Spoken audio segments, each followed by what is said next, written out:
আজকে রানা প্লাজার 13 বছর উদযাপিত হচ্ছে।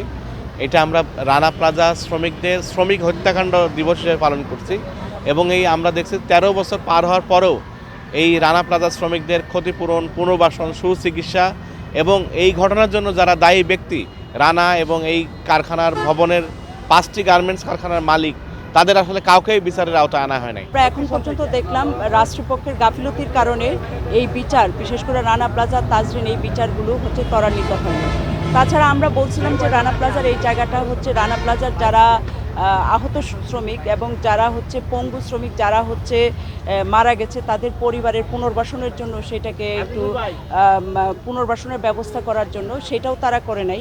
আর ক্ষতিপূরণের জায়গাটা আমরা বলছিলাম যে ক্ষতিপূরণ আইলো কনভেনশন অনুযায়ী সারা জীবনের আয়ের সমপরিমাণ ক্ষতিপূরণ দিতে হবে। আমি এই রানা প্লাজা ভবনে 6তলা ইথারটেক্স লিমিটেডে কাজ করতাম। ওইখানে আমার এই ডাইন হাত হারাই এবং আমার মেরুদণ্ড ভেঙে যায় এবং প্যাডের উপরে ডিম পড়ে। এখন বর্তমান অবস্থা আমার চিকিৎসাকালীন চিকিৎসা চলতেছে, কিন্তু এখন আমার প্যাডে বর্তমানে টিউমার হয়েছে। আমি উন্নত চিকিৎসার জন্য আমি এগুলো অপারেশন করতে পারি না।